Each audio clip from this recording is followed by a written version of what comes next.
Good morning, everyone. My name is Kim Schroeder. I serve as the Associate Superintendent for Learning and Teaching in Charlotte-Mecklenburg Schools. On behalf of CMS, I'm truly glad to see so many students, educators, and guests here with us today for this year's Student Dialogue. Events like this are important because they create a space for thoughtful conversation, the exchange of ideas. We are here to ask meaningful questions and learn how to engage with the complex issue of artificial intelligence and humanity. Your presence here today speaks to your willingness to think deeply and to engage responsibly with the world around you. We want to begin by thanking the Echo Foundation for their partnership to facilitate these types of learning opportunities for us. They help us better connect to our global leaders. Speaking of global leaders, we are especially honored to welcome our special guest, Mr. Eli Collins. Mr.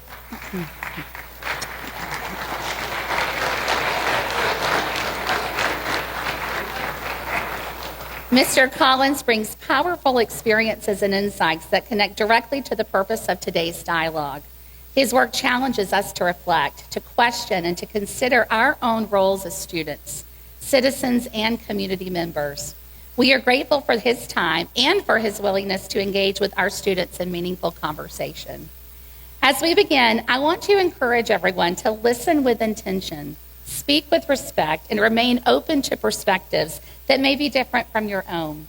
The goal today is not just to hear words, but to understand ideas and to leave this space thinking a little differently than when you arrived this morning.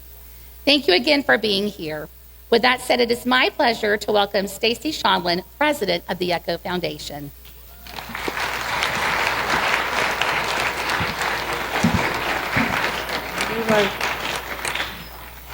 Good morning, everyone. I'm Stacy Schondlin, President of the Echo Foundation, and it's my pleasure to welcome you to the Echo Student Dialogue.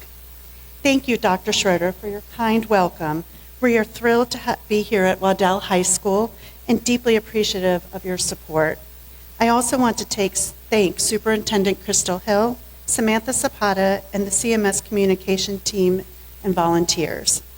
To our Echo Board of Trustees, our co-founder and President Emerita Stephanie Ansaldo, and the CMS Board of Education leaders joining us here today, thank you for all you do to support the education and growth of Charlotte students. To every student and teacher who is here today, thank you for being part of this experience. The Echo Foundation exists for one reason: to help young people grow into compassionate, informed, and courageous leaders who can make the world a better place. The Student Dialogue is part of our Voices Against Indifference initiative, created to elevate student voices and engage you in the issues shaping our future. For 28 years, Echo has created opportunities that spark curiosity, build confidence, and connect students with people and experience that would otherwise not encounter.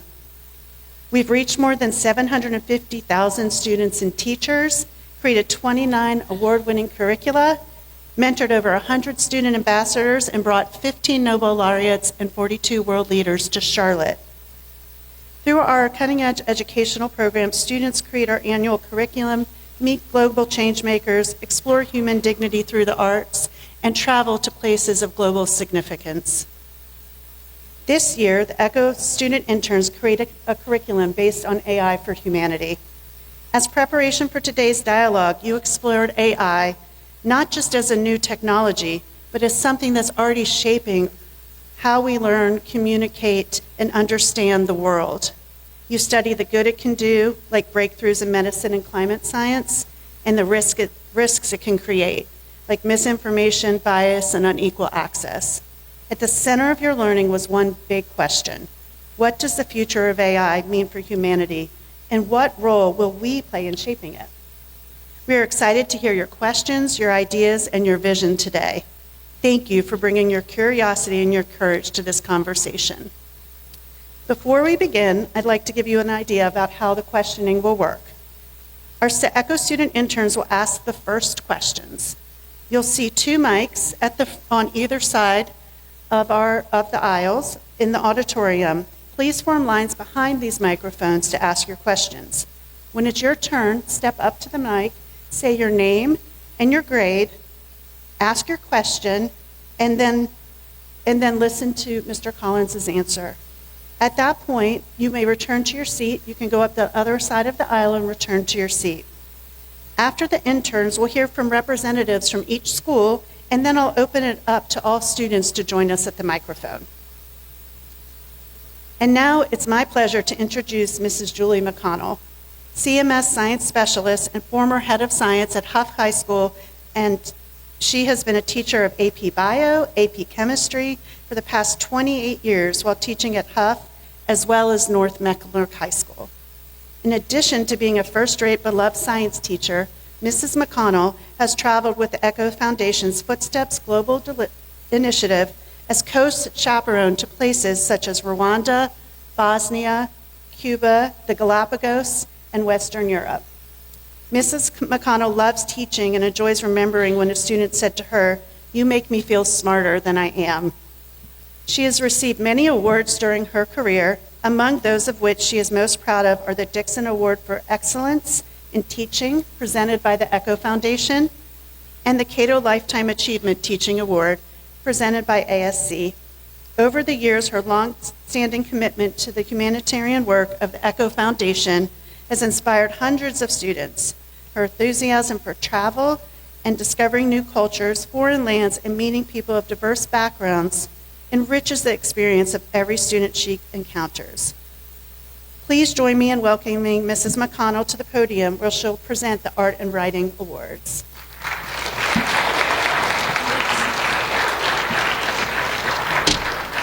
Good morning, everybody. It is an honor to be here to present the 2026 ECHO Foundation Art and Writing Contest Awards. This year's contest invited students to engage thoughtfully with our theme, AI for Humanity.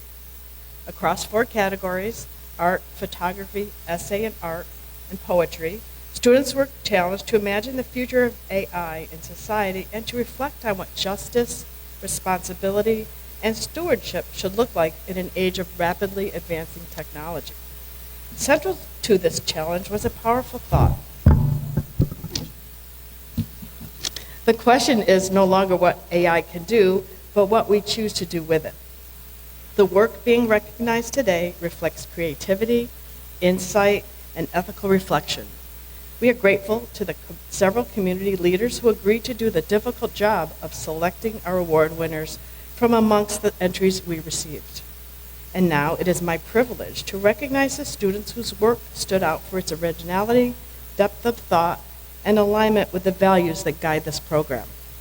At this time, I would like to ask our award recipients to come to the side of the stage.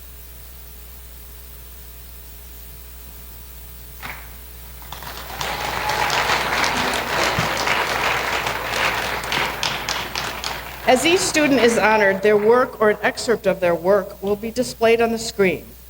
We are proud to celebrate their contributions and the meaningful perspectives they bring to this important conversation. Riley McNamee.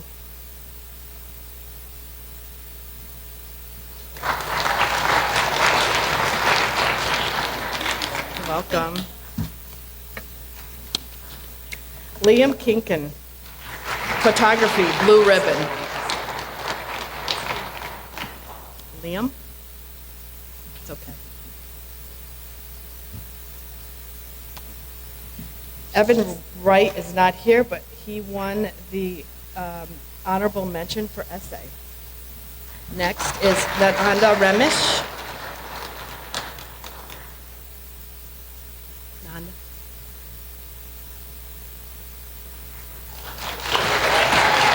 Thank you.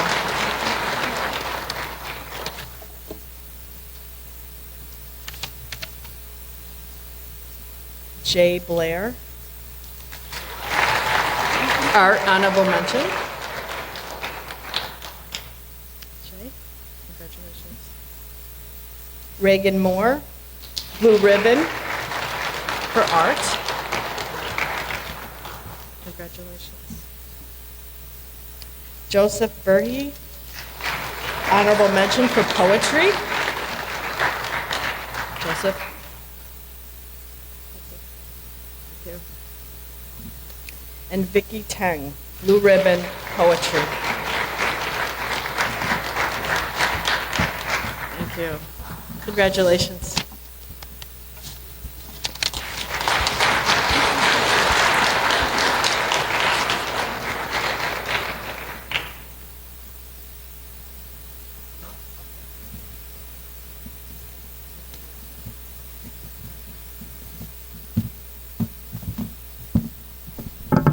Hi everyone, I'm Lucy Frost, a senior at Myers Park High School. This past summer I interned with the Echo Foundation along with 7 others from 4 different high schools across the Charlotte area. As part of the curriculum team, we worked together for 9 weeks, 30 hours a week to develop the curriculum shared with teachers and all of you, AI for Humanity. My experience at Echo was transformative, especially the community built and the new forms of collaboration we discovered while working as a team. During my time last summer, I had the opportunity to interview Mr. Eli Collins for our curriculum. While many of his insights stood out to me, this one was especially riveting. AI is like the Industrial Revolution, except 10 times bigger and 10 times faster. After hearing this thought at the interview and last night's welcome dinner, I've pondered a lot about how AI will develop into a modern system that will eventually become a new normal for everyone. As the Vice President of Product at Google DeepMind, Mr. Collins is a central figure in the future of AI as we know it. He leads Google's AI research and has launched initiatives such as Gemini, a front-leading AI system globally. He is known for his experience in software and hardware development for AI systems, as well as advanced analytics. He is a leader, guiding his team towards success and contributions to innovation within the AI community. As the Echo Humanitarian of the Year, I hope we all notice how Mr. Collins contributes to Echo's mission to promote justice and inspire hope through education, service, and the development of leadership for a more humane world. When looking towards the end goal of building responsible and beneficial AI that is safe and ethical, Mr. Collins greatly participates in this mission. I and many others look forward to listening to his take on the future of AI in regards that it is safe and ethical. When looking towards the end goal of building responsible and beneficial AI that is safe and ethical, Mr. Collins greatly participates in this mission. I and many others look forward to his take on the future of AI in regards to its ethical and innovative uses and what it means as we continue to find our paths and develop into the leaders of tomorrow. On behalf of the Echo Foundation, I am pleased to invite Mr. Collins to the stage. Thank you.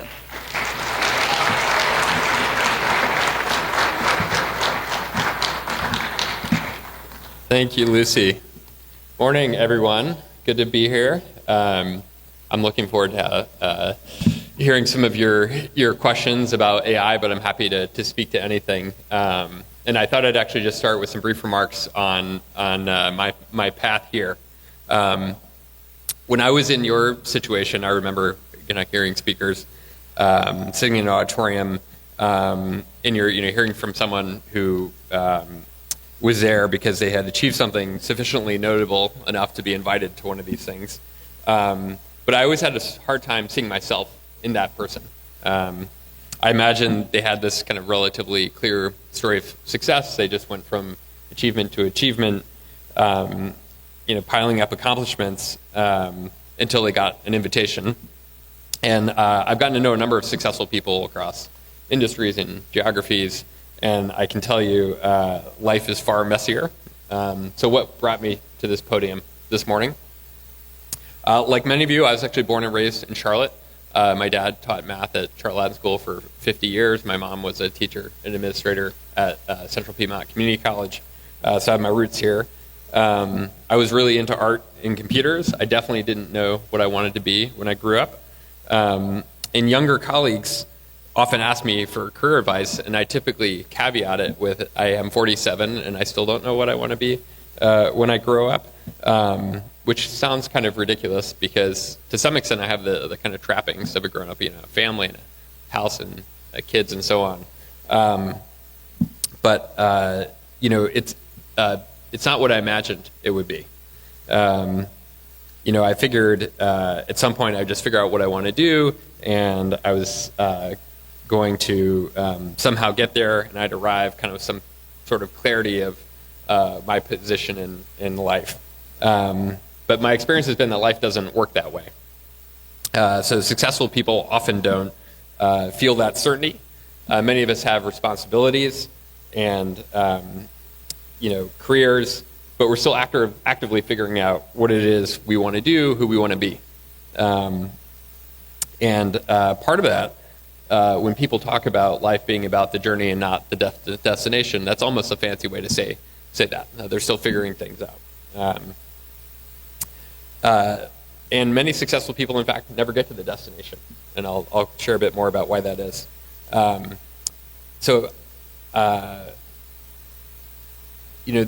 eventually made peace with this this kind of messiness and this journey by discovering a mental model that's helped me think about a career journey, but also a life that's kind of more continuous versus oriented around a destination. It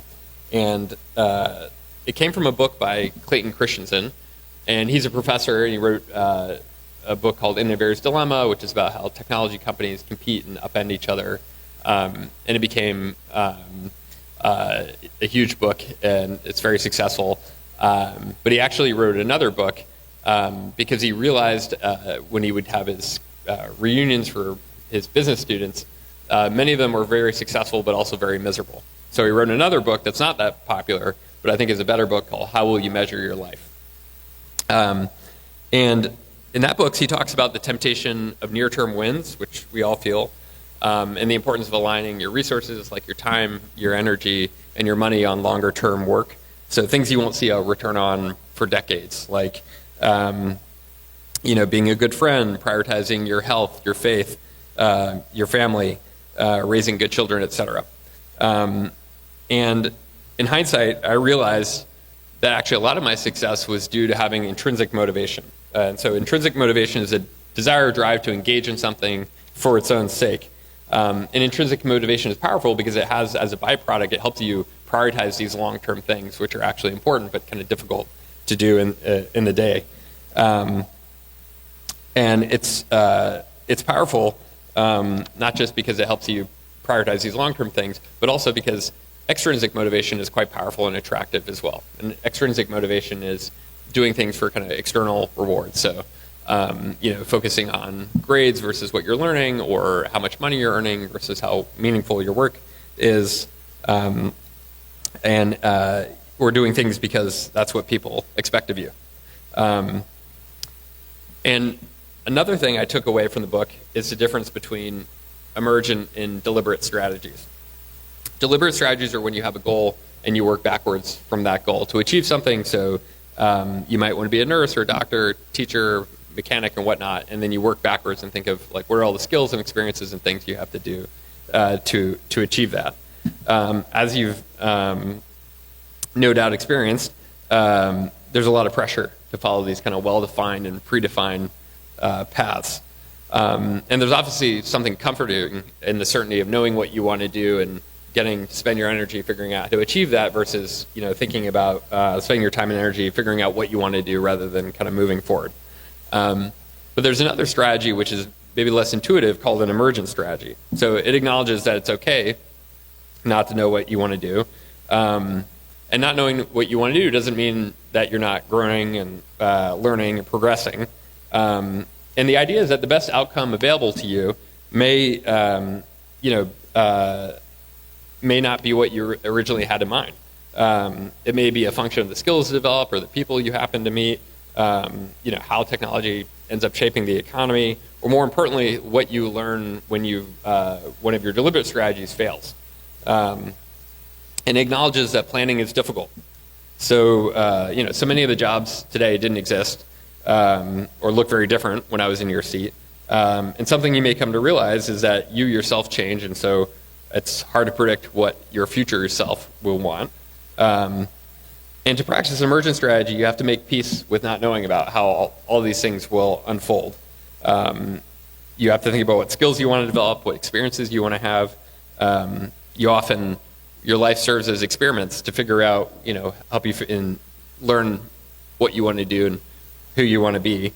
And you might find that some of your most valuable experiences in hindsight are for doing things you had no idea that how they would relate to what you ultimately do.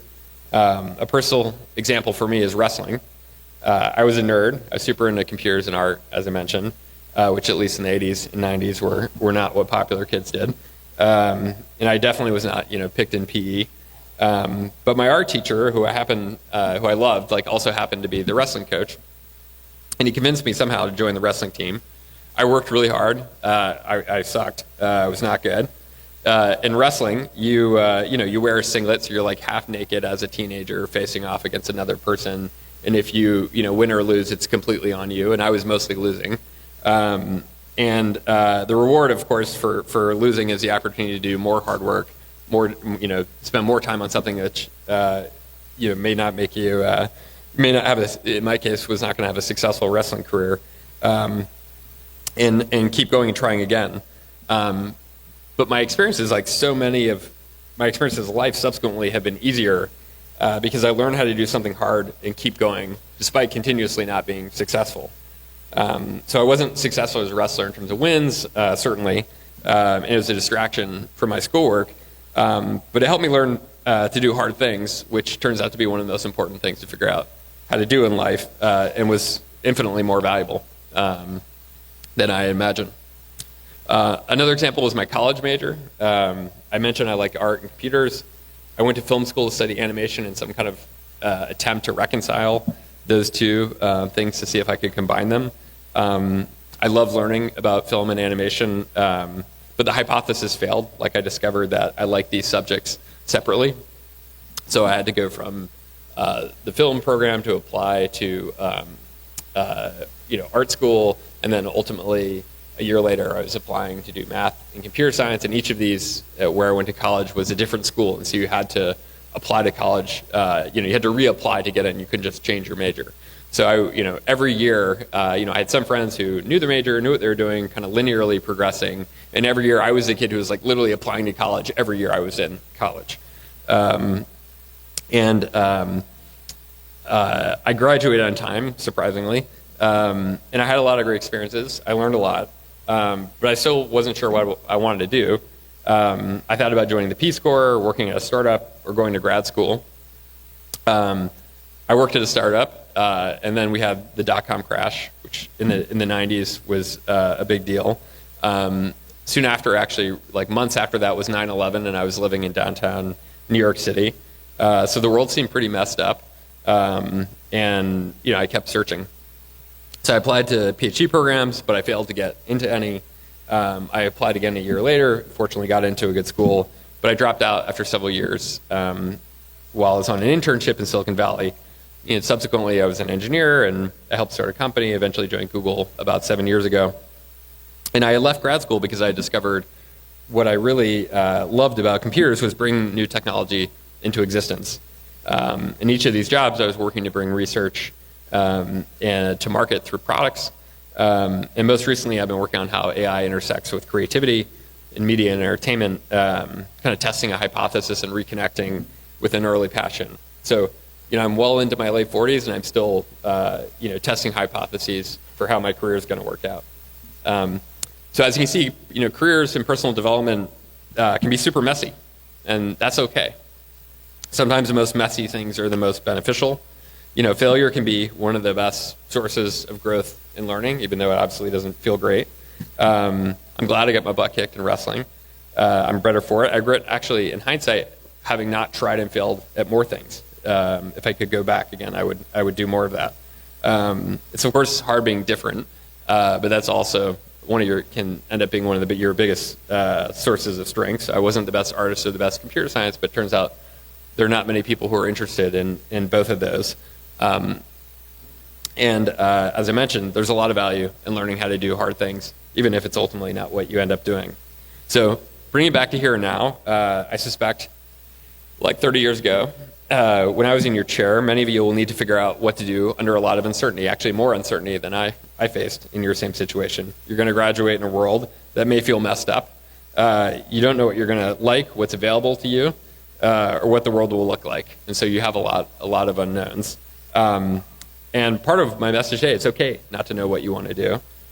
In fact, it may be good, because the job you want may not exist. Technology may radically transform the economy.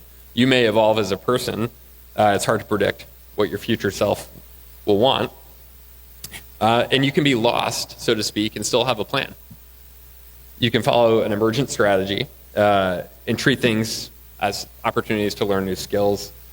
And so many things I've realized skills are foundational. Thinking and writing, communicating, figuring out how to work with others, having difficult conversations. Like these are eternally valuable no matter what you do.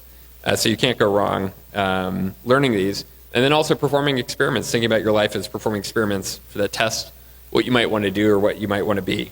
And there's also a lot of value in experiences that you definitely may not appreciate at the time. So I challenge you to think about what your equivalent, what wrestling was for me, what's the equivalent for you. And I'm pretty sure if I were to come back, at the same podium in a decade, I'd still say I don't know what I want to be, what I grew up, and I'm good with that. I actually don't really buy into the question anymore, and I don't really think about my life as having a concrete destination. I'm a lot more concerned with what I want to do versus what I want to be, and I definitely failed to appreciate that in the past. And hopefully, my experience here will help you appreciate some of the value of the messiness that is no doubt in front of you. So, thank you.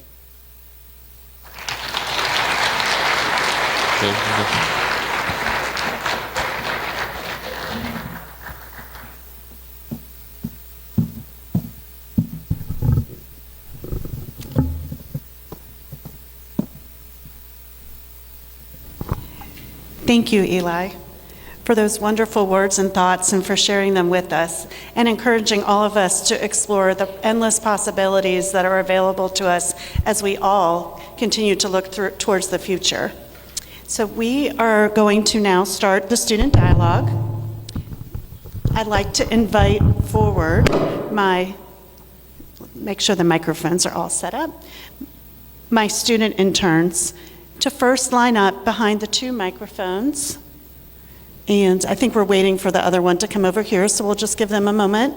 We'll invite our student interns to line up between the two microphones on either side. And as they do that, and we get the second microphone set up, we'll also invite down the student representatives from each school to line up behind our student interns. And then we'll start with our first question.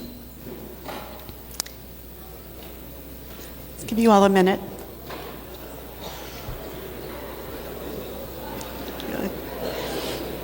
Okay, let's go ahead and get started with our first question from our students.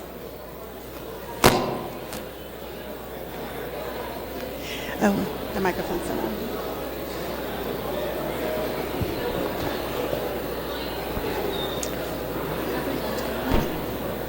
Hi, my name is Ivy Dyer, and I'm a senior. And my question for you is, what do you think people most often misunderstand about AI's long-term impact on humanity? And what do you see being over or underemphasized in these kind of conversations? All right. Well, thank you. So what do I see about...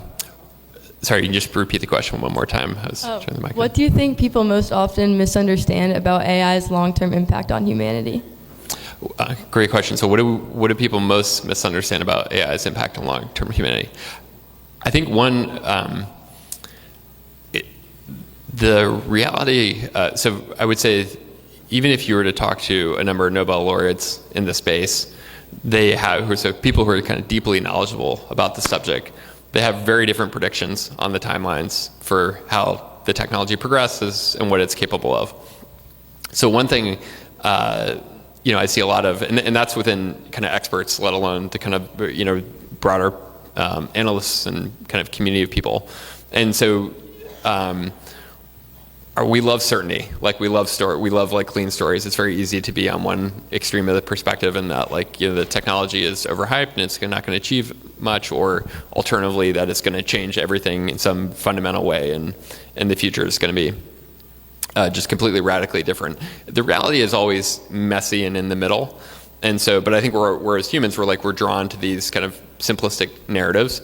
And the reality is even the experts don't exactly know how the AI technology itself, like how it's going to progress, let alone the second order effects of how it's going to be applied. Like it would have been really hard to predict, Uber and Airbnb, knowing that you had, the smartphone and touch interfaces and GPS. Like, at some point you get a lot of technologies that just combine together in interesting ways. So it's very difficult to predict. So I think the thing I think most people get wrong is trying to figure out, come up with some kind of false level of precision, when in reality there's going to be, a ton of uncertainty. So that's kind of the first thought. And then the second is, the technology is progressing exponentially. So it means it's doubling, roughly every year or so in terms of progress. And it's really hard for us as people to understand exponentials, just because so few things in life work on exponentials. And so if you think of like the curve of progress, it's just incredibly steep right now. And so it's the other mistake I think a lot of us is, not understanding, underestimating an exponential, like not understanding how quickly things are improving. Because, if you look at it day to day or week to week, especially in the AI community, it can sometimes feel slow. But if you zoom out, just the rate of progress is pretty wild. And so I think it's it will be, some of us feel we're sleepwalking a bit, because I think it's going to be a much bigger deal. But it's going to take, 5 years to play out, but it's going to play out in a pretty transformative way. And I think that, at least by our day-to-day actions, we don't always appreciate that. Thank you.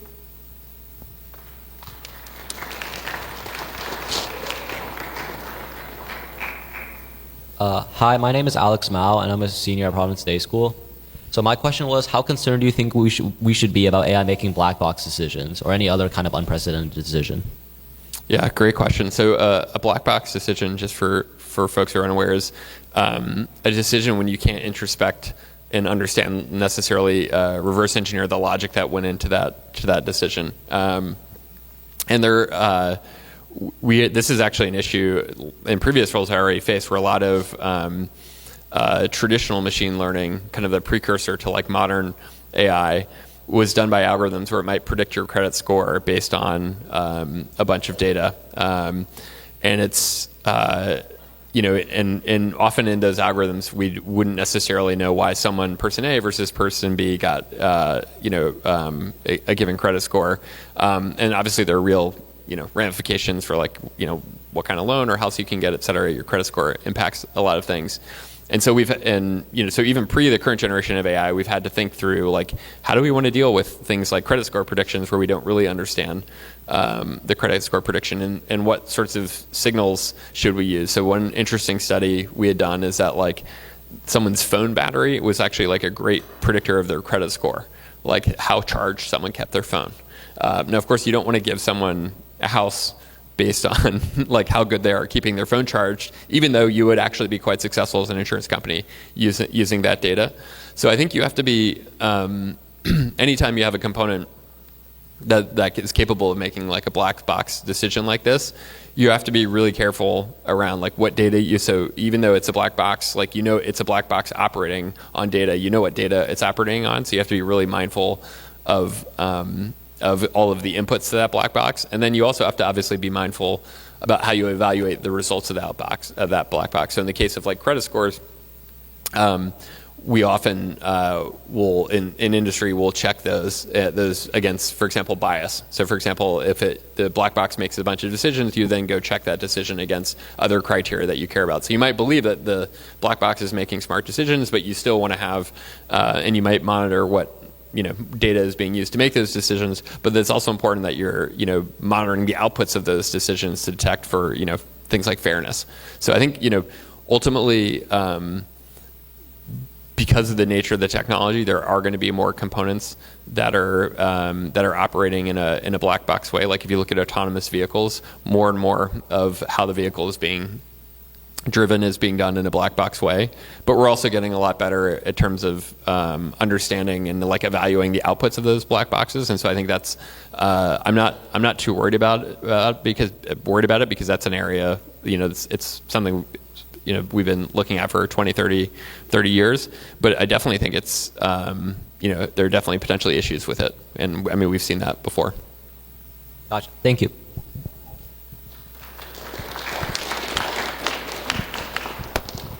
Hi, my name is Tara Alley, and I'm a sophomore. And my question is, what skills do you think matter most for students with such an AI-driven future?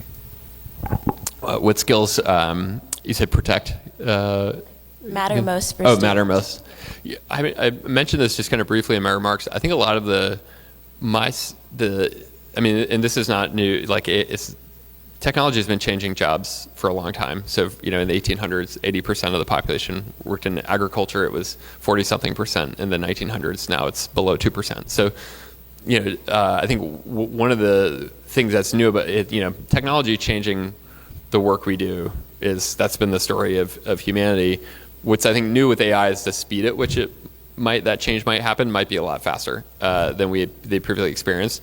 But if you look at like a lot of the kind of, as I was talking about, so many of the skills are pretty fundamental skills. So like thinking, reasoning, communicating, working with others. Like my experience has been like so much of like school and work is actually a kind of mechanism to learn some of these more like foundational skills. And I think that foundational skills are still relevant. So I mean, like, learning, if you think about like learning math and like learning a logical thought process, or like studying things that came before you and analyzing, hey, wow, I spend a lot of time, you would think, technologists working on AI in the future, you'd be surprised how many of us are history nerds. We spend actually a lot of time looking backwards, not just while we're kind of building forwards. And so I think a lot of the those core skills are relevant. And so I think I don't know that AI necessarily changes the core skill set. What I would say is that I think it's we're going to go into a period of time where people who have agency and who are self-directed have a much greater advantage than people who don't. So I think that for kind of previous decades, you could just kind of fit into the system and plug along and be quite successful. Whereas now I see there's a lot more rewards for like people who have agency and kind of make their own decisions. And so I think that's it's almost more of a behavioral trait that matters more than the core skills, which I think are largely the same. Thank you.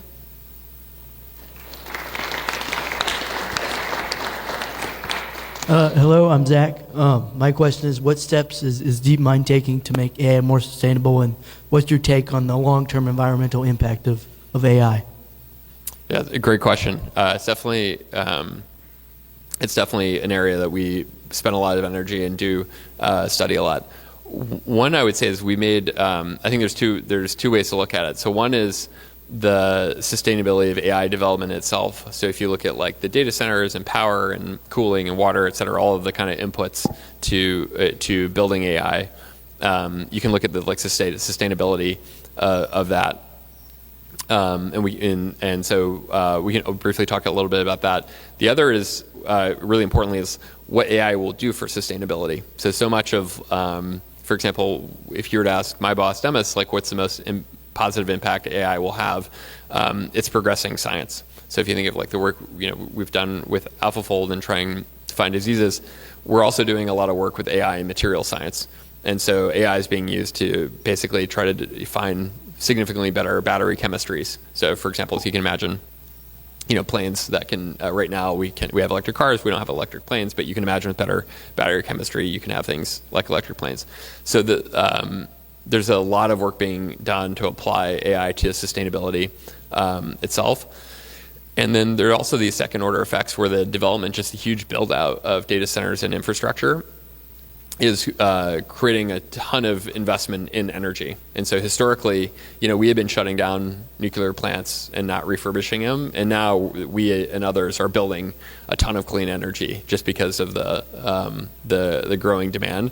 And so I think that's also a big component of like how sustainability is going to be impacted. But maybe I imagine your question was more on the first part. But so one is we have to do a ton of efficiency to improve AI. So if AI is going to be rapidly deployed, so we're now at the point where, like if you think of water, using Gemini or ChatGPT or any kind of chat, any of the big chatbots at this point, is about similar to like watching Netflix, from kind of a water and electricity consumption. So we've been doing a ton of work to make AI more efficient, partly out of necessity, just because it was, in 2019, just using a chatbot was like using a supercomputer. Even at Google, we only made the project that became Lambda. We were only able to make it available to like 10,000, 20,000 people. It was just too computationally expensive. Now chatbots are accessible to billions of people. So we figured out how to drive down the cost quite a bit. And the other thing we're doing is completely revisiting how we build data centers. And so at the most extreme example, we have a program to build data centers in space where the sun and solar are incredibly abundant. That's probably our most advanced work going on, and we and others are now starting to do that. But more closer at home, we're also looking at new data center designs, where rather than putting a large box, like taking a huge part of Texas and leveling it and putting a lot of turbine engines and a power plant, basically putting a data center next to a power plant, we're looking at basically trailers in remote regions that are completely off the grid, operating on solar. And so the data centers that you see in the next 3 years will look radically different than what you typically see as a data center today. So I think that's how the infrastructure is going to get built. And all of this, to be clear, I mean, a big part of it comes from a true desire to be sustainable, but there's also just a massive if you want to make this technology economical and scalable, and you have to think differently about how you build it. So that's what we're doing. Thank you.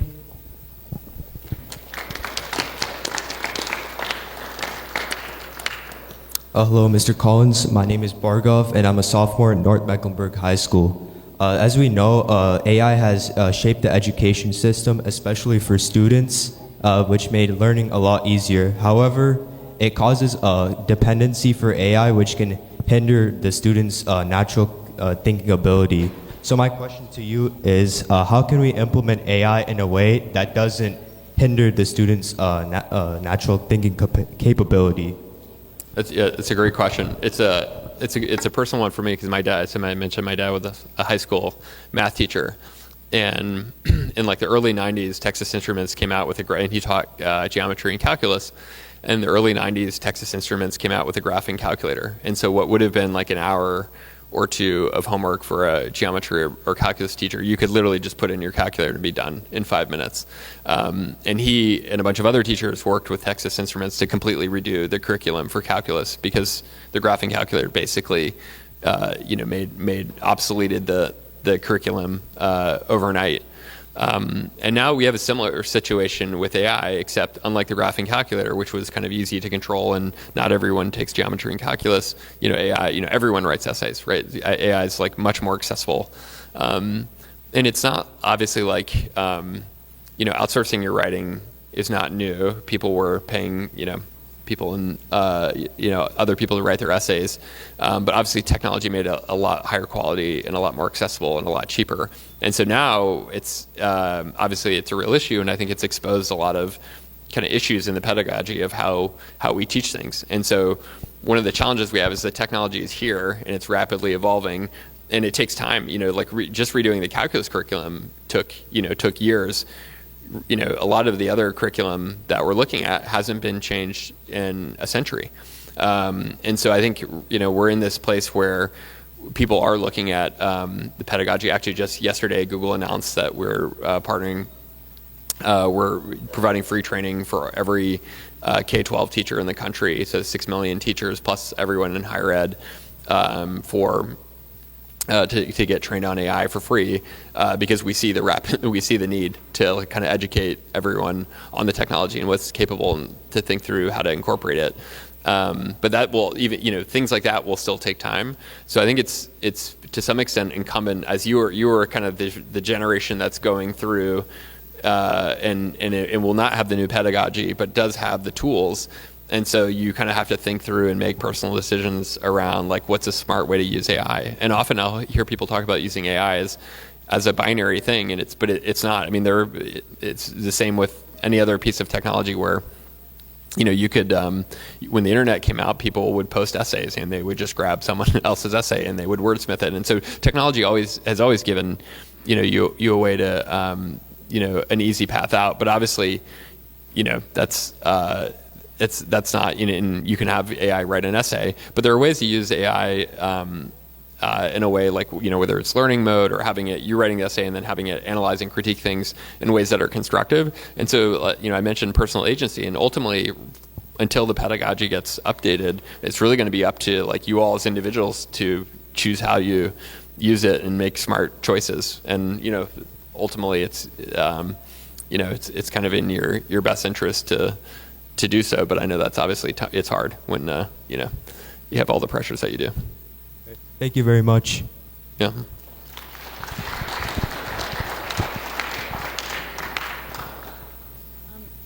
Hello. Hello, I'm Kaden Swedeen I'm a sophomore at North Mech High School. Artificial intelligence has begun to surround us everywhere in art, thinking, work, entertainment, and just everything. But we haven't been given the option to opt out of it. These changes are being forced on us without us having a say, while the greed of humanity pushes AI into harmful laws that benefit the powerful. How can we, as regular people, make the role of AI in our lives and future our choice? Yeah, that's a great. So the question was, AI is basically getting rapidly deployed, and in ways that we often don't have a lot of control over, and that it's getting embedded in kind of products and services that we use, or education to the previous example, and how do we kind of have control and autonomy over it? I think one of the things to understand about AI is it's a general purpose technology, and so just like any other general purpose technology, it's gonna it's gonna be widely deployed. So if you think of like phones or laptops, or and so I think there, to some extent, we as individuals, we don't have a ton of autonomy over technical generations happen, and then largely if you look at how many people have a cell phone, I suspect it's the majority of this room, right? So it's like, to some extent, I think it is going to be widely adopted because it's a general purpose technology.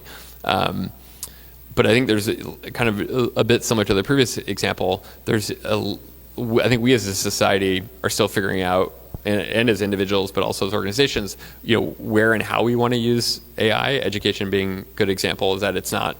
I don't view it as using AI or not, but there's a kind of good ways to use things and bad ways to do things. In the same way that like social media can be powerful and great, and social media can be disastrous and horrible. And it's not whether social media is good or bad; it's how you use social media. And I think AI is no different. And so I think but all of this to some extent is going to be predicated on understanding. How is it being used? Why is it being used? And then being involved. Whether it's on a personal level, like deciding how or if and how you want to use it in your own in learning, but also like at a broader at a broader level, like how is AI going to be deployed in the school, for example. It's super important that people understand the technology, kind of in the same way that people who are building models to do credit scoring really need to understand all of the inputs to the credit scoring and how the credit scoring, like you need to be an expert on credit scoring even if you're using a black box for credit scoring. And the same is true with AI. Like you need to be an expert in like education and learning if you're using AI in learning. It's not a shortcut. Thank you.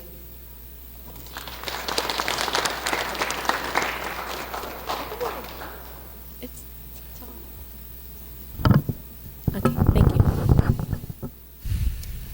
Hello, my name is Rihanna Smart, and I'm a 10th grader at Harding University High School. And my question to you is, do you consider AI to be more helpful to us or more harmful? Yeah, I think the way I think about this is there's like any long-term general purpose technology, you're thinking about this question over time. So I think if we look at the development over 5-10 years, et cetera, what do we think? What's the expected impact? And kind of what I referenced in the first question is like you can easily come up with extreme examples of both good and bad. So you can the extreme positive example is like radical abundance. The extreme negative example is AI kills it. The Terminator AI kind of kills us all. Obviously, like given my role and what I do. Like the mission of DeepMind, where I work, is to build AI responsibly to benefit humanity, and so kind of implicit in that is like we think humans are actually like whether AI is good or bad is a function of the values and how the people who are kind of doing how the people are choosing to do the work. So, for example, we don't do any projects on weapons. So, for example, like we don't, there are many people who would love to use AI for weapons development. There's a lot of that work going on. That's something we choose not to participate in because we think the risk reward is not right for that. On the other hand, we built AlphaFold, which solved a grand challenge in biology, got my boss a Nobel Prize, and we're now have cancer drugs in development built on this technology through a company we started that's what has the mission of solving disease. And if that works out, that will be massively valuable. So I would say, with technology, we don't know. It's tough to predict. It's tough to predict the future. But what we can do is make sure, the values that we have and how we invest are in accordance in those values, and that we will see a more. Our belief is that we'll see it'll be incredibly positive. But also, we have 5,000 people and billions of dollars being deployed at trying on those kind of positive outcomes. And so, one of the things we do is not just with our own work, but with other work, is kind of advocate for effectively what's the positive investment so that we can ensure it's positive versus a negative outcome. All right, thank you.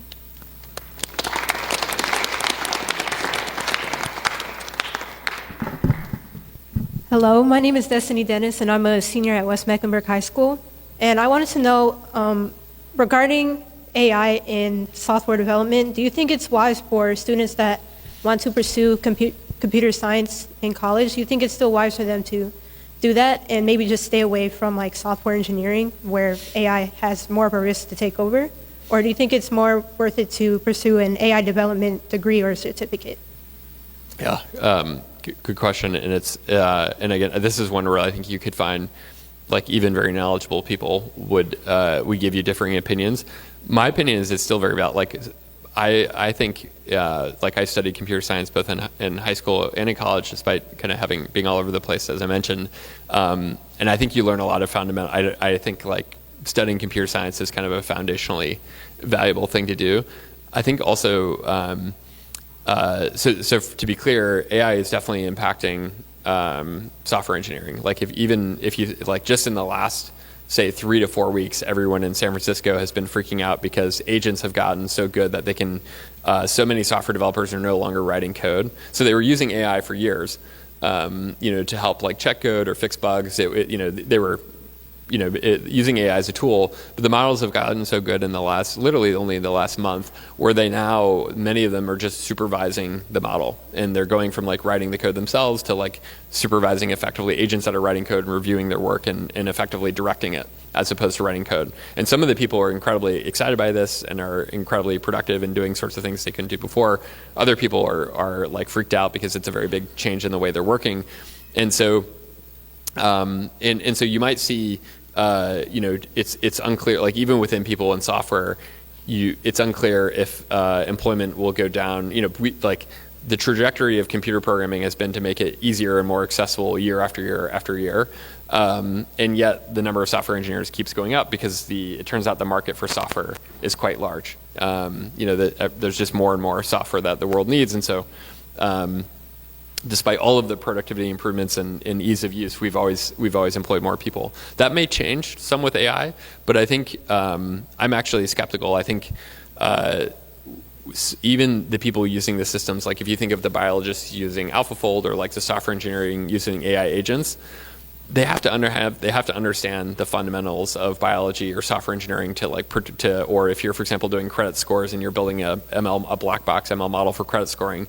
You really want to understand machine learning, even if you're, operating on a black box. So I think the fundamental understanding, if it were me, every high school student would take computer science just because technology is so pervasive and so ingrained in, pretty soon, there might only be self-driving cars in 10 years.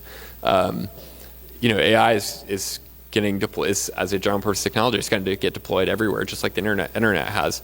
Understanding how technology works is, I think important is going to be increasingly important just to understanding how the world functions. And so, in the same reason, I'm not an economist, but I'm really glad I have a rudimentary understanding of economics. I think having a high school level understanding of computer science would be unquestionably valuable. And then even at a college level, I think there's still going to be a large the nature of how software gets built is going to change. But the people building the software in the future are still going to be the people who understand the fundamentals, because at the end of the day, there are going to need people who understand how these systems work and correct the agents, and in the same way that a power plant maybe needs 1/100th of the people it did in the past, but the people who are running nuclear power plants are experts in nuclear energy, and I think you'll continue to need that expertise.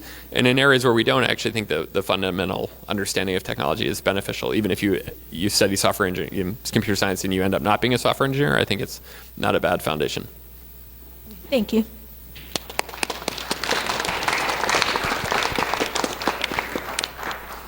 My name is Ayana Squirewell from Mallard Creek High School. I'm a senior. My question is, do you guys provide internships for students wanting to be software engineers?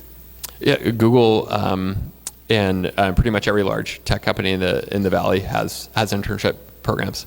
So for seniors? I don't know. I was gonna say not most of I think they're almost all college programs. So yeah, unfortunately not for high school students. Okay, thank you. Yeah.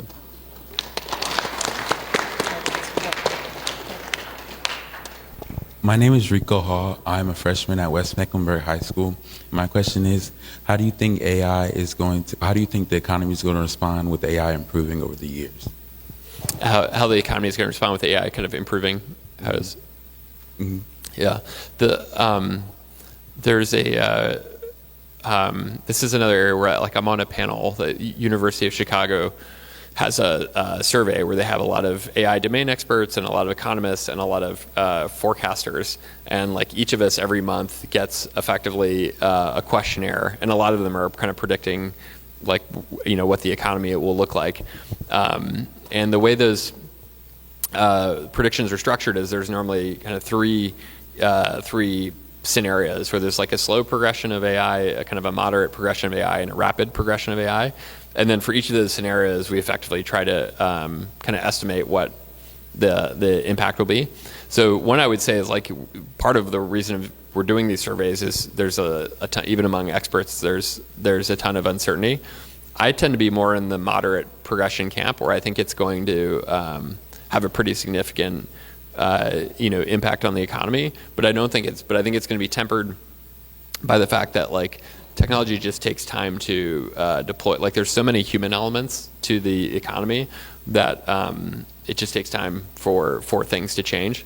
So I think there are going to be some areas where AI is going to massively grow the economy. You can already see this with, for example, energy and data centers and memory prices. There's certain parts of the economy that are just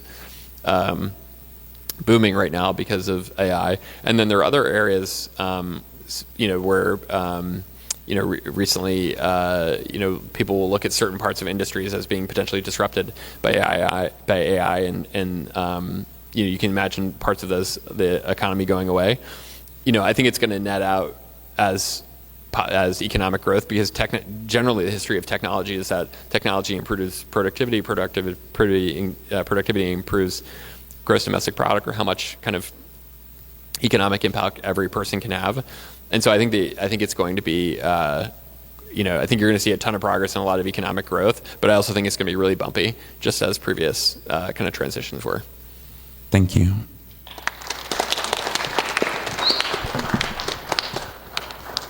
Hello, my name is Benjamin Alligator. I'm a senior at Charlotte Country Day School. And you mentioned things like exponential growth. I guess my question is, should we be working towards AGI, or should we more focus on the use of hyper-specialized versions of AI in specific fields? And then my second part to that is, if so, should we have some sort of international governing body to regulate that sort of thing, or should you just let it loose? Yeah.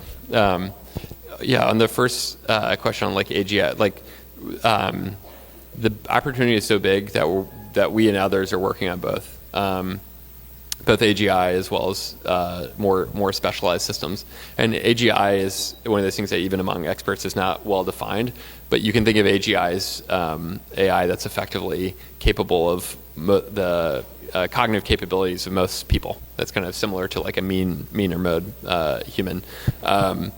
And a lot of that is it's not like if you look at these labs, it's not even necessarily like there's an AGI program. It's just advancing kind of how the models get built and scaled up.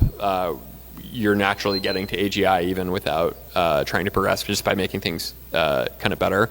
And so I think that's inevitable. Even if we didn't pursue it, China and other countries would pursue it. So I don't think there's a way to prevent or stop AGI. Even if we wanted to, it would just come from somewhere else, and we wouldn't understand it as well. So that would not be a good outcome. On the international body part, we're trying to do that at the international level for some parts of the world. Like China is obviously difficult to collaborate with that in sense, but we do a ton of work across the Western world, and we actually just last week had an AI summit in India where every top AI leader got together with the Prime Minister of India, who kind of hosted everyone. And a lot of that is figuring out how to align on safety goals and safety work, and effectively kind of how to do kind of cross-country AI governance. So that's something we have and are actively working on, and we think is important. So yeah, that's. I think and I think you're only going to see, as the technology progresses, you're only going to see more of that. Thank you.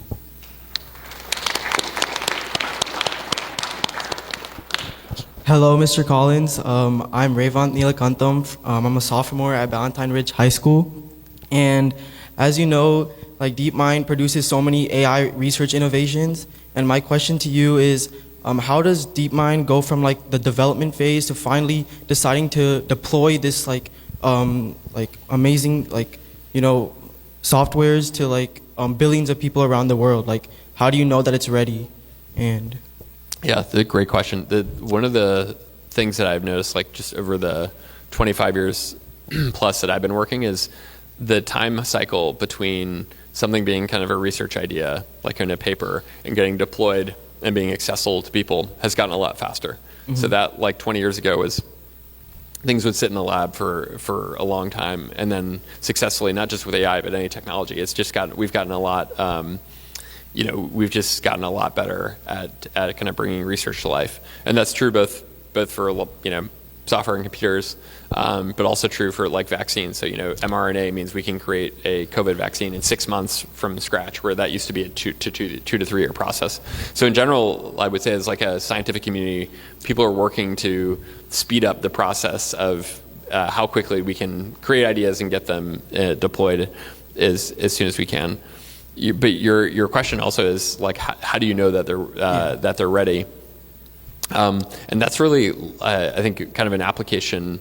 That we don't. It's hard to think about readiness purely at the technical level, because if you think about the AI that's in a self-driving car versus the AI that's in an API for a developer to experiment with, have obviously a much higher bar. So the AI that goes in a Waymo obviously gets a lot more rigorous testing and development than an experimental AI that's a developer API that's for kind of experimental purposes.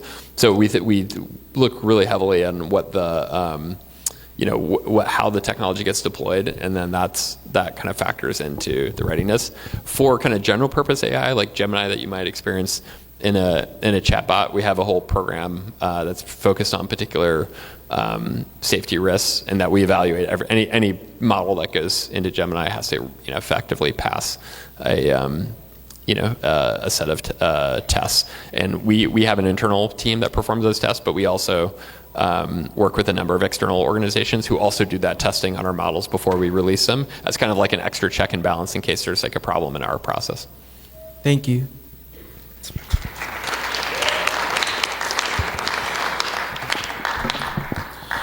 Good morning, Mr. Collins. My name is Jesus Herrera Lopez, and I represent Cochran Collegiate Academy, and I'm a junior.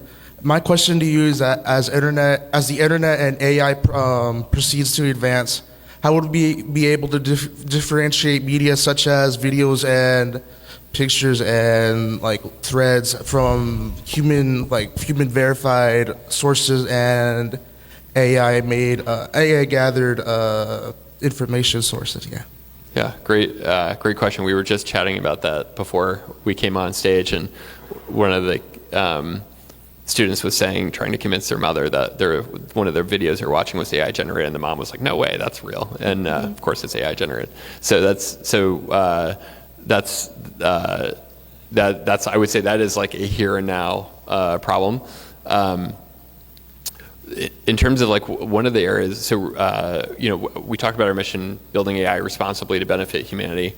One of the things that we do we don't think of, part of being responsible is deployment, kind of the previous questions, the testing and how we go deploy that. But part of it being responsible is also how we build the AI. So for example, our video generation models, we developed a technology called SynthID, and we modify all of the output of our AI models so that we can detect that our model created the output. So if you ask Gemini to write an essay, we can tell that essay was generated with Gemini, even if you just send us a text, because we've changed the probability of like the way the models work is that they're effectively generating words with a certain probability distribution. And we can adjust that distribution in very subtle ways so that we can detect, even though you just see a bunch of text, we can actually detect that probability distribution. So whether it's a video or an image or text, we have technology so that we can detect what we generate. And part of that is we're working with the ecosystem to scale that work so that everyone, this watermarking, we've open sourced it, and so it's not just our models that are watermarking. We'd like to have every model watermark its outputs. But then we're also working on scalable ways to detect. So you can use Gemini yourself to actually tell if something, you can ask it if this AI video is generated or not. But ideally, the platforms would integrate this technology so that if you're on TikTok and you're scrolling, something pops up where it's like detected synthetic content in it, and then there's some kind of notification or like you're notified of that. But I would say misinformation is actually not a technology problem. Like that's something we combat misinformation at Google. That's a huge problem, on the internet, and something we've been facing, but even before AI. And one of the biggest challenges we have with misinformation is actually people taking like real images in video and then posting them out of context. So it might be like, a real photo from a war in one part of the world, and then posting about that as if it's a problem in another part of the world. And so we have a whole team that does what's called information integrity. And so it's one of the areas where we think AI can be beneficial. So we can say it's still too expensive to practically deploy it, but you can imagine Twitter or X or YouTube or whatnot saying, hey, like this image is real, but it's actually not it's actually different than what the post.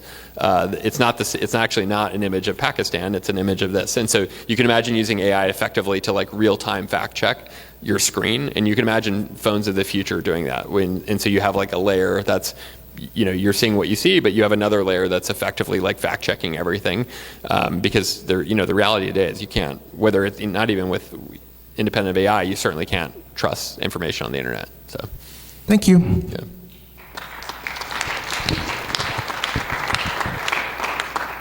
Hi, my name is William, and I'm a sophomore at Ballantyne Ridge. My question is, do you think AI will eventually make everything automated to the point where we are not needed to like run the world basically, and everything is just, we rely on AI to exist?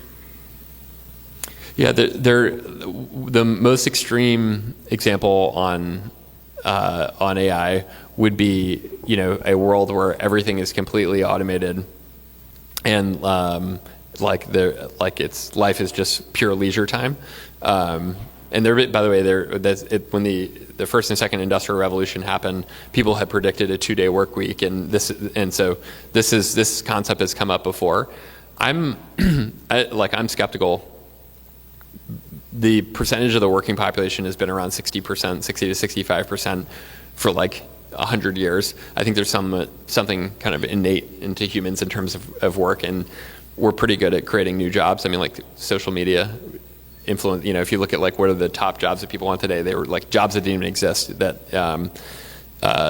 years ago. So I think we're going to continue to create new jobs and have a lot of employment. The other if you think about, I mentioned kind of history and looking backwards, if you look at like the first industrial revolution, which was kind of like biopower, like humans and animals largely getting replaced by steam power and ultimately other forms of energy. But there's a time when all effectively physical labor was done by animals or humans, and then steam power and subsequently other technology came along. but if you were to, and so if you were to talk to someone from, the 1800s, today they would just see amazing amounts of mechanical. They would see like tractors and farms and factories, and they would say, "Wow, there's like," they would just be amazed at how much, technical automation there is on building things. But there's still a huge amount of human labor. Like, it's not like fortunately, like, kids don't work anymore, and we don't have 8 kids because we're worried about half of them dying and the other half, supporting, working on the farm. But there's still a lot of labor, like physical labor. And so I think the same will be true with AI and cognition. So like, even as AI is able to do, to automate certain tasks, like if you think of translation, AI is far better at translation already today than the vast majority of professional translators. But there's still quite a few professional translators. So I don't think I think even if you see a future where there's a ton of automation being done by AI, I still think you're going to see. I think you'll still see a ton of human labor, just as we continue to see a lot of 8 billion people on the planet with a lot of human labor, despite the fact that like we're 150 years past the Industrial Revolution. So, thank you. But yeah, the jobs will look very different. Thank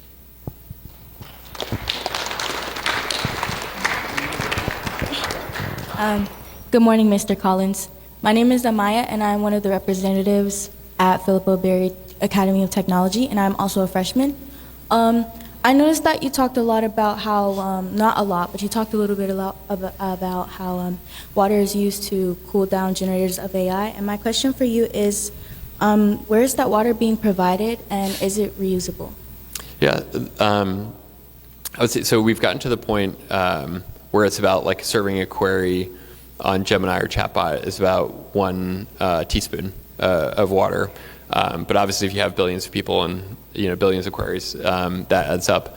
The data center, the water is highly dependent on the data center. So there's some data centers that are built next to hydro power. Like hydroelectric is one of the best, cleanest data like energy sources, and it's also great to be close to a water supply. There are other data centers that are in the desert. And they run completely on recycled water, and so I would say it's really different depending on where in the world you deploy the data center. But yeah, in general, all of the beauty of the data centers is that like most of the water, especially that's used for cooling, we're recycling it and we're putting it, it's going to the roof and then it's cooling off and then it's getting recycled back into the machines, and it's kind of in a closed loop. So it's not water is not even in the top 5 things we worry about. Like we've gotten water consumption down really low. We're really good at reusing water. Electricity, like energy and electricity, is a way bigger concern than water for us right now. Mm-hmm. Thank you.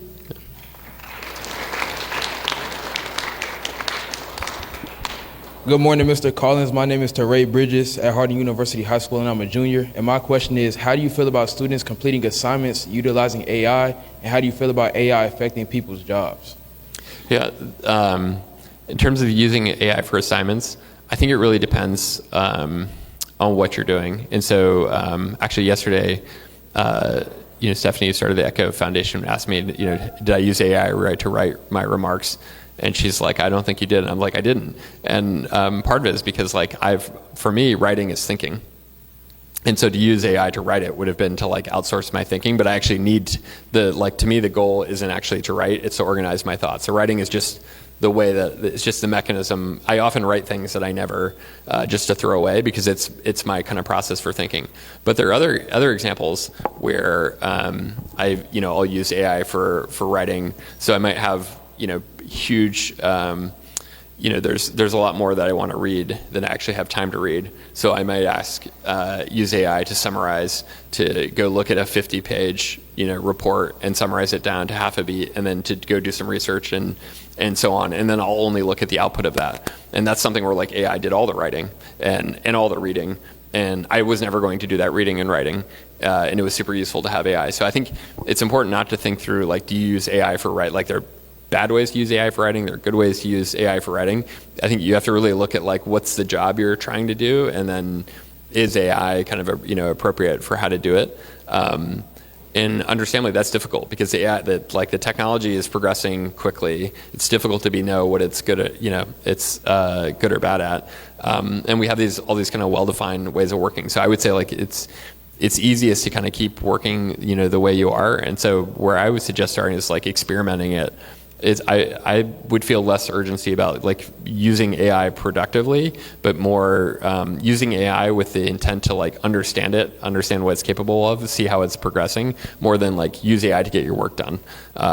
There might be cases where if you're advanced, that's useful, but I think it's actually far more interesting now to like just to try to understand the technology than to use it. And so some of the most challenges of using it are people using it but not understanding it, which is kind of like the worst of both worlds. I think your second question was on jobs.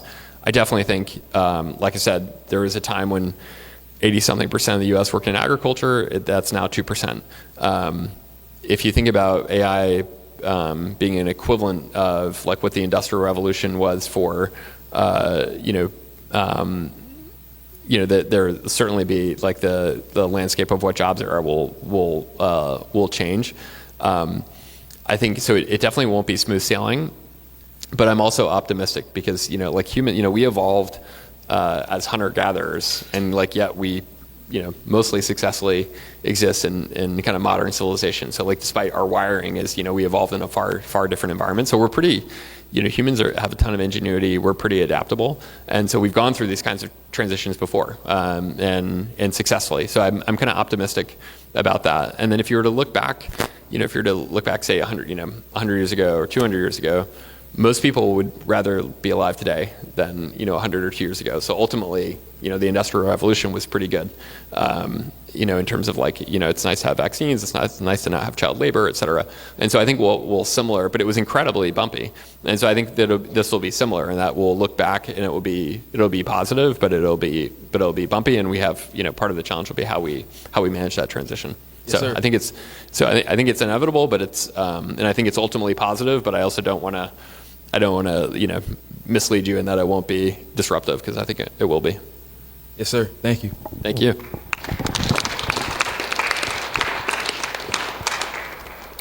Good morning, Mr. Collins. My name is Fiorella Ordonis, and I'm a freshman at Philip Berry Academy of Technology.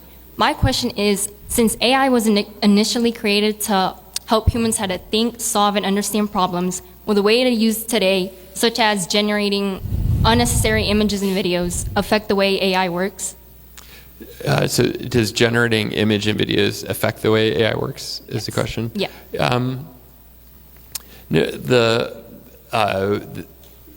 To give you an example, just for context, when large language models started, they were primarily text to text. So they were trained on textual data and produced textual output.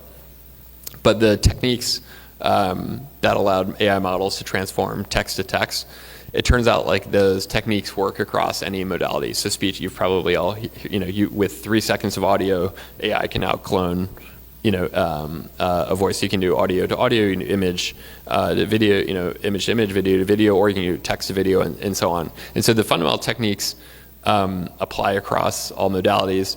And then furthermore, what we found is that typically having access to the modalities actually helps. So like, video data actually helps you do a better job with text. So for example, watching a YouTube video and understanding, like there's some that you can read text about physics, but actually having videos about physics will help you produce better textual output of physics as well. So it shouldn't be too surprising, because humans work the same way. So we move in 3D space, and a lot of the learning that we do with a lot of senses kind of effectively, helps us get smarter in any one sense. And the same is true with AI. So our general sense is that all of these modalities, just as they help humans and humans leverage one modality across another, our sense is AI is doing that as well. And so I think it seems to be more kind of on the path to progression. But maybe in the question, you brought up like the images and video, and I think there's that's not to say that you can't have like problematic outputs in AI. You definitely can, and it's not to also say that the problematic outputs are constrained to image and video. You can have problematic outputs in text. Like we've had lots of the first product that we ever launched with generative AI at scale was Google Translate, which has a billion users and is a great product. But I would occasionally get these escalations. This is back like in 2019, where some like world leader would be offended, or someone would be offended because Google Translate would like mess up the pronouns, or it would like say something bad about the Pope, and then people would get really angry with Google and they'll say, "Oh my gosh, like why are you saying this like horrible thing about the Pope?" And it was because they would be translating something from Italian to some like low, relatively unpopular language where like the training data and the quality wasn't particularly good, and so the model was making up was hallucinating text that was incorrect. Of course, people didn't in 2019 they didn't even know what generative AI was. It wasn't even something they talked about. They just assumed some programmer at Google was like demeaning the Pope. So so to be clear, like there's there's this problem called alignment, which is like getting the AI outputs to align to the kind of policies and the sorts of responses that you want. And that's a hard research problem that we're still working on. But that problem exists across all modalities. So I think, it's, this gets a little bit to the question about disinformation. So I think you have to, we're doing a lot of work to try to align the model outputs better to what like the user intends. Like you're not trying to insult the Pope when you're translating something, but also really thinking through how the technology gets deployed so that AI is actually part of the solution rather than part of the problem. So you can imagine a version of your phone that like spots synthetic content and like almost acts as a second screen to understand and challenge like what you're seeing. Thank you so much. Yeah, thank you.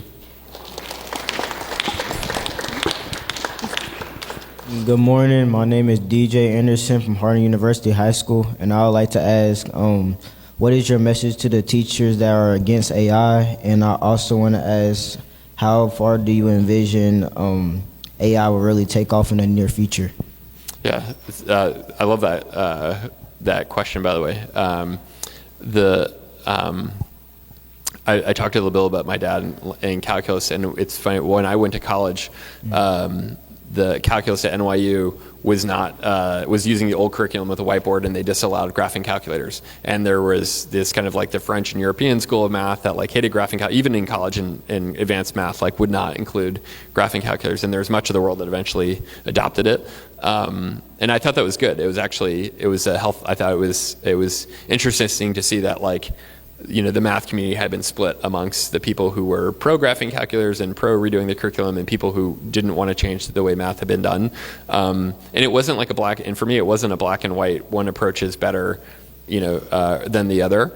And I think, and again, that graphing calculators are like baby food compared to what we're seeing with AI. So I think we're going to continue to see like a diversity of opinions and approaches in terms of like how technology should impact the pedagogy, like how we teach and learn.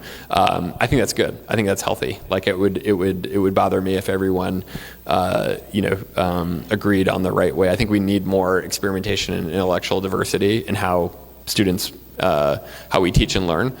We've been too long in the factory model. So for me, if a teacher is interested in thinking through how kind of creatively how people should teach and learn, if it's anti-AI, that's not necessarily problematic. But I think like continuing to stick with the factory model of education is problematic. So I think as long as it's kind of trying to advance education forward, that's a good thing. I think it's hard. I suspect though that very few teachers are actually anti-AI per se. They're probably anti the way AI is being applied, like they're anti-cheating or they're anti-kids turning their brains off and not actually, like not thinking, not writing themselves to think, but like, outsourcing their thinking. And that I think you would find most people, even in the AI community, are like highly aligned with those teachers, because we all didn't get to where, all the people building AI did not get to where we got by, we didn't have AI to outsource our papers, but there were kids who bought the crib notes and had other people write their essays, and mostly that's not the people who are building AI largely didn't do that. And so I think from that perspective we're probably aligned. I also have a side question. Do you feel like AI is gonna get to like Iron Man, like in that kind of way? Yeah, it's a good one. There definitely, so like I said, we don't work on military technology directly, but there are definitely companies who are who are building exoskeletons and embedding AI in them. And so I would say like you will see, probably not like the movie, but you'll see like the modern equivalent. You will see kind of versions of that for sure in the next 5 years. Okay. Thank you. Yeah.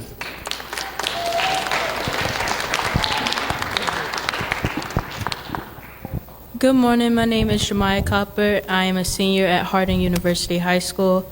And my question is, as AI systems like Gemini and ChatGPT become more influential, how do you ensure they support human judgment rather than replace human responsibility?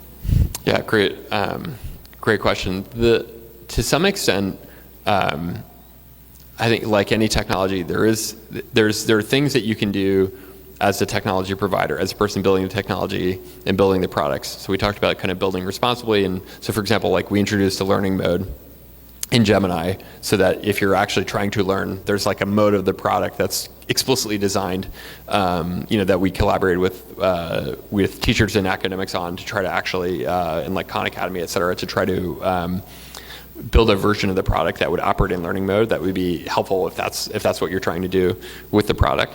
But ultimately, like so much is down to how people choose to deploy it and use it. Like there's only so many things you can do as the builder in technology. So I think it's really up to all of us in terms of how we use it to make good choices. And I think you can, it's like any general purpose technology. Guns can protect, guns can kill people. It's not about guns are good or bad, it's how you use guns.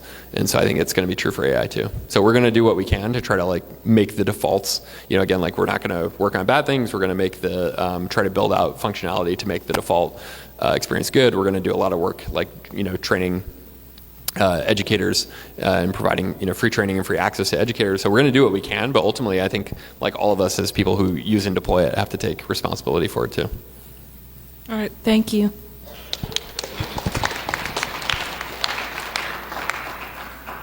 Hello, my name is Sisa. I am from Valentine Ridge High School. I'm a sophomore.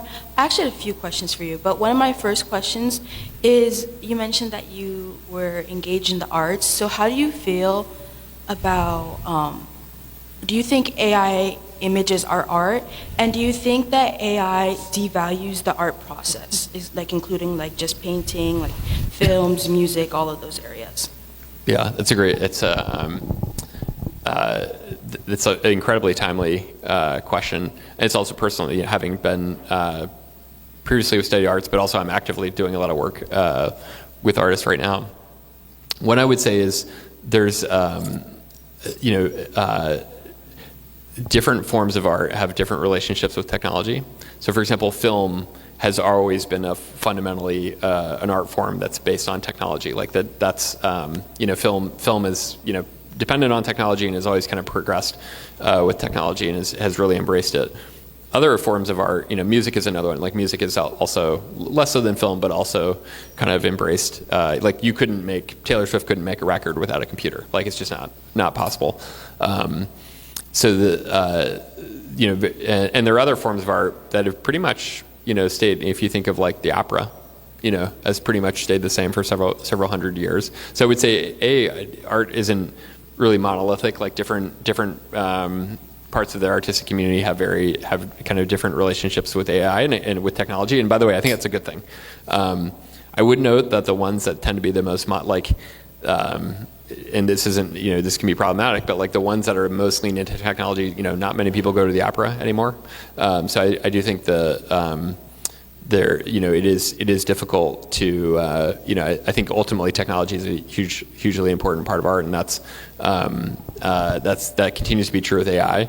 But I've also lived through, I remember, when Toy Story came out in 1994, and that's actually why I went to film school, because Pixar was this company that combined artists and computers and did what is now called CGI, or computer generated imagery, and all of the animators in animation at the time was hand drawn.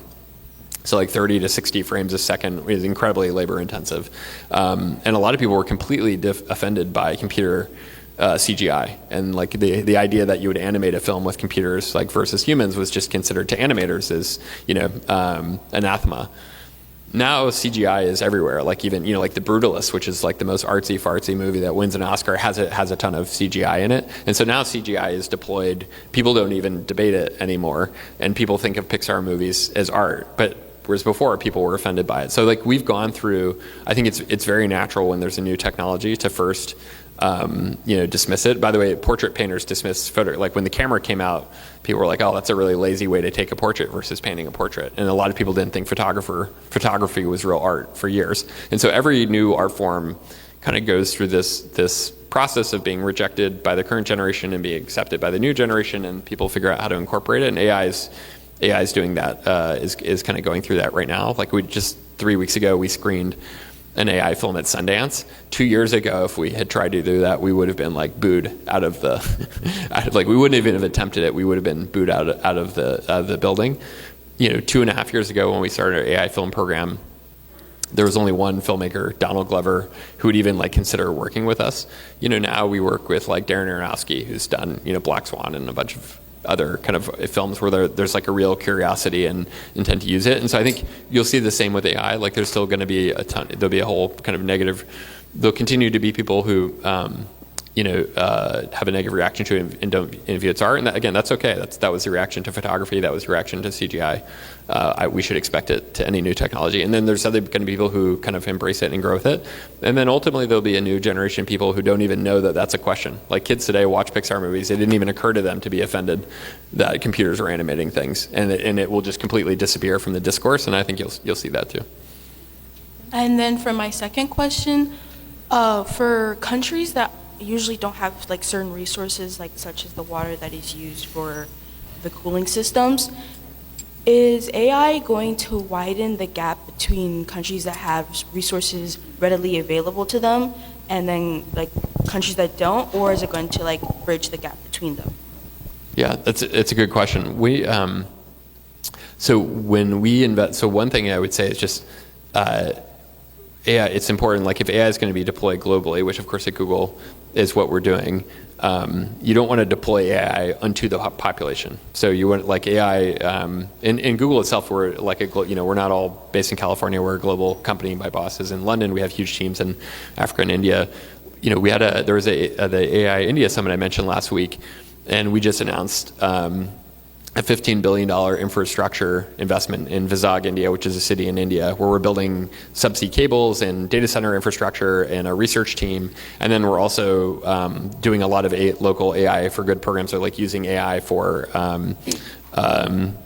managing India's power grid, which is not particularly reliable, and AI for like local crop deployment. So when we invest in India, we don't just deploy India to Android phones to billions of people. Like we do very significant investments. We're building effectively a full stack AI hub in India, and we're bootstrapping India so that they'll actually, the world's most populous country, so that they'll actually be not just someone who consumes AI, but is actually part from the research to the data centers to the deployment is like part of developing and growing AI.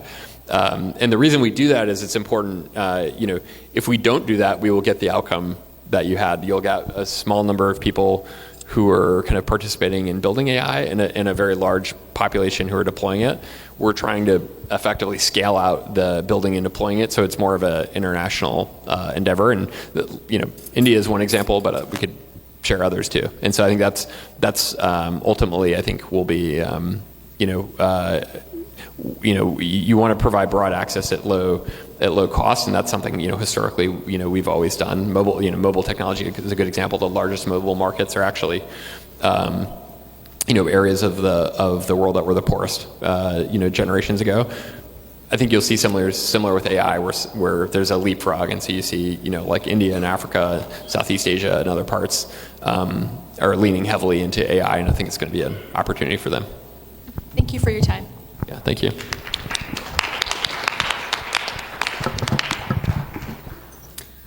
Good morning. My name is Marie Shindi, and I'm a freshman at Philippa Berry Academy of Technology. And my question is, does AI have less limitations that we're unaware of? Like, for example, we know that it's generated by humans and designed to program data and give us answers, but does it go deeper than that? And is it able to do more than we know? Yeah. The short answer to the question is yeah, so we have a word for it called like a capability overhang. So even when we build a new model roughly every 6 months, and often we don't learn the new, like we don't understand the capabilities of the model fully at the time we launch it. So we safety test it, but sometimes the model is capable of things that we don't even know at launch, and that we discover or others discover kind of months after. So I would say like we're still like we're in this kind of exponential of technology development where things are progressing really rapidly, and we're still discovering both limitations and things that we didn't know, and it's partly it's partly a way of the function of like how the technology is developed, where it kind of explicitly outline all of the capabilities it has and then kind of program them and implement them.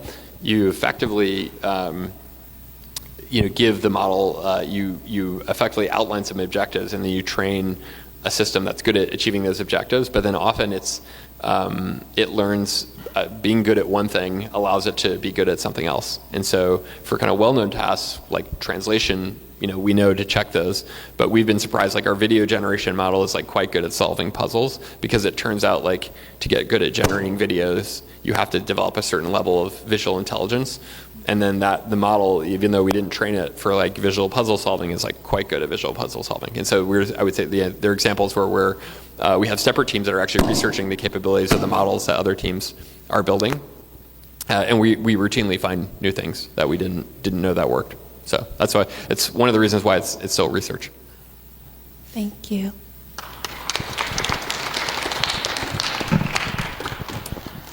Hi, I'm Michael McCullough. I'm a senior at Providence High School, and I just wanted to talk about in China, encrypted information is being aggregated and stockpiled from like different governments across the world. This is being done in the case that artificial intelligence can get advanced enough to decode said encryptions. I'm just curious on your take on AI's role in the cybersecurity field as both an attacking agent and possible defender. Yeah, it's a great question. So AI is arguably already having a massive effect on cybersecurity. Like we know we in other countries our cybersecurity teams are adopting AI. So for example, at Google, we had a program that we announced recently where we had been running AI on every open source project on the planet, trying to find security vulnerabilities as soon as we can. So with finding security vulnerabilities in open source software is a good way that systems get exploited, because some developer takes that open source, puts it in their product, it has that vulnerability, and then people exploit it later. And so one of the ways that governments try to attack companies and countries is by finding and exploiting vulnerabilities in open source software. And there's only so many humans, and there's so much open source. The beauty of AI is you can have AI look at all the open source. So we have a program that's continuously running anytime new open source software is checked in anyone. We're analyzing it for vulnerabilities and then finding and flagging those so we can fix them so that they don't ever get deployed in real products. And similarly, the bad guys are also analyzing all of open source and software, trying to find vulnerabilities. So there's a bit of an arms race right now between the people building AI to find and fix vulnerabilities and the people who are using AI to try to introduce vulnerabilities. So I think that's one example. The other is, AI has become very good at cloning voices. You only need about 3 seconds of speech to replicate someone. So now there are these scams where people mimic a relative, and then they call the parent and they pretend that the person needs money, and they kind of scam people into wiring money because they think they're talking to their son or their grandson when really it's you're talking to an AI model. And so there's a lot of new kind of risks that we have that like just previously didn't exist, that we're now also trying to figure out how to solve those. And so that's another area, like active kind of arms race, where there are people using AI for these to kind of exploit scenarios like that, and then we're also using AI to try to detect and stop scenarios like that. So yeah, it's unclear where it's going to net out, but it's definitely like an arms race dynamic right now. All right, thank you. Yeah, thank you.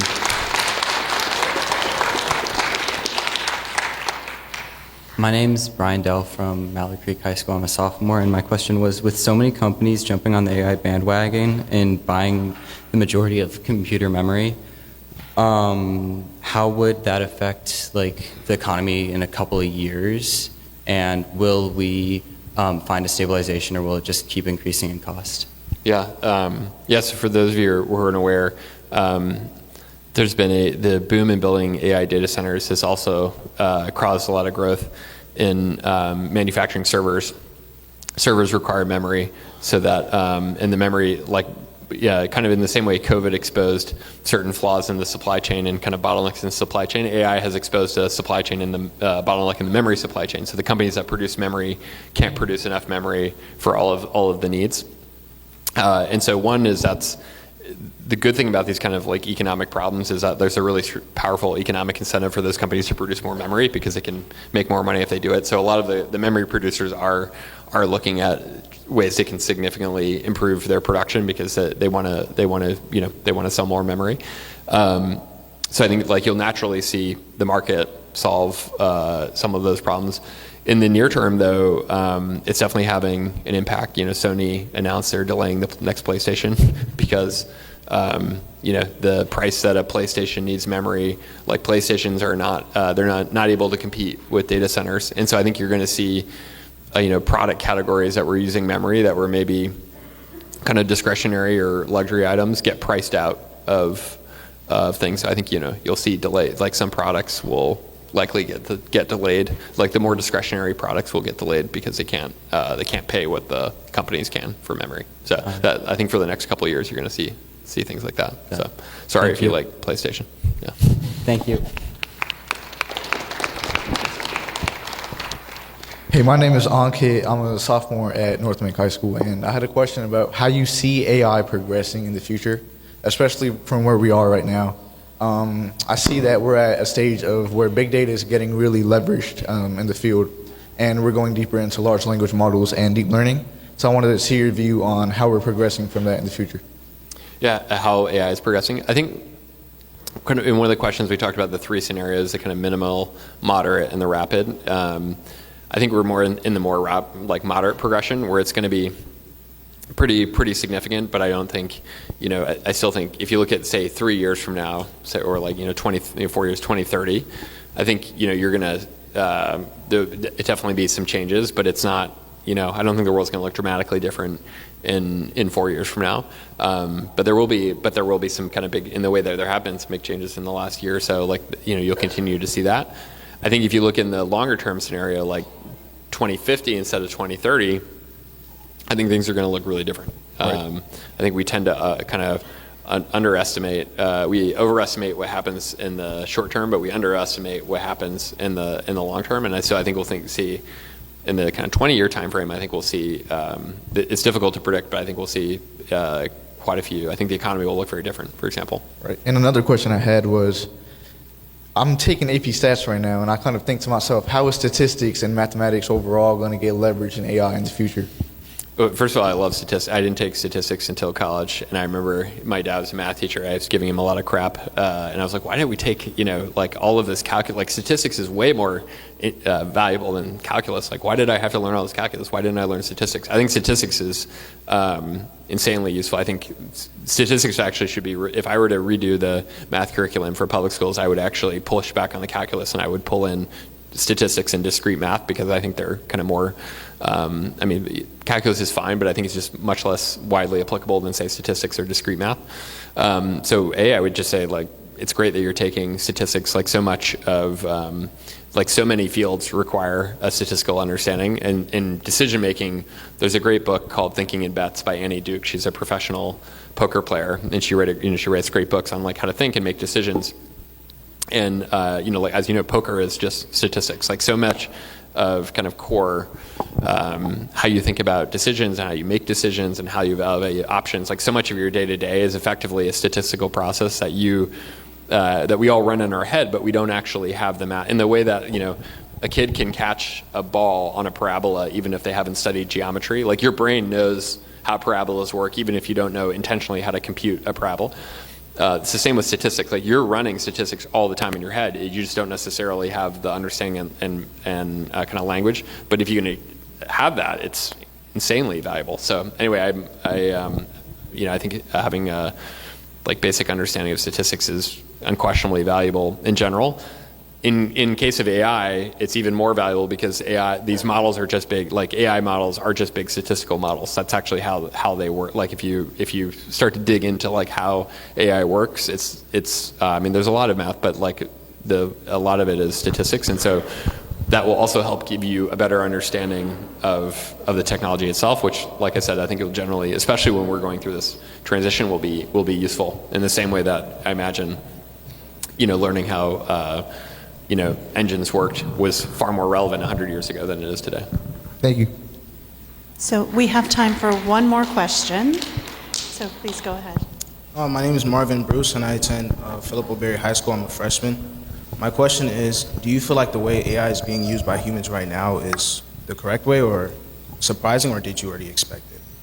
Yeah, it's interesting. So AI has been widely, it's been rapidly deployed, but it's not widely deployed. So if you look at, say, chatbots like ChatGPT and Gemini and some of the other chatbots are some of the fastest. Like if you look at adoption of like how quickly a product got to 1 million users or 100 million users, chatbots have been some of the most quickly adopted products in human history. But I would say like AI is by no means widely adopted. Yeah, like it's still narrowly adopted. There's a huge if you're to look at like who's adopting it, how they're using it, it's still quite early, and so it's getting broader. But I think it's still early days. So I think people are still figuring it out. So I don't have a ton of value judgment of like how people are using it or not using it, because I think we're still kind of collectively learning what it's good for. I think like I said in the kind of example on students in schools, I think there's a lot of value in learning it just to understand how the technology works. I think that's like even if it's not necessarily, you're not productively applying it to something and like get your schoolwork done. I actually think there's a lot of value in just like understanding the technology in the same way that understanding social media is valuable, because it helps you kind of interpret the contents of it. Like understanding how a social media algorithm works is helpful. Even if you're just scrolling TikTok, you'll be a much smarter user of it. And then I think it is interesting to try to apply it in specific areas. Once you feel like you have some of the basics of the technology, and there are some areas where that's super productive, and other areas where it's not, and that's where we're just kind of still early in the process of deploying it. I think ultimately, like most AI though is going to be consumed without people being aware of consuming AI. Like if you, in the same way, when you were using Google search pre-AI, we were using machine learning models to like better understand the documents and better understand the queries to like better match your queries with your documents, and like so like people were using, or Google Translate, people were using AI, like billions and billions of people were using AI, and they didn't know it because it was just making the products and services, as they use them today, kind of better. And so I think you're also going to see more of that, where just you're going to see smarter law firms that are just adopting AI, and you just as a consumer experience it as like a better law firm, where you're a car that drives itself, et cetera. And so I think most of the deployment is actually going to just happen, or you use a cancer drug that happened to be designed with AI, for example. So I think most of the AI deployment is ultimately going to be like that. It won't be people consciously using it, except for obviously like I think people having a universal personal assistant is something that might, and you could see the next 5 to 10 years that being something that that fundamentally changes kind of how people can operate in a way that they don't today. But yeah, it's still early, so there are obviously the bad things. We talked about like cybersecurity and scams, and there's certainly like the bad things that we worry about that we see, but mostly it's not. We don't view the way people using AI as inherently negative. Thank you. Thank you.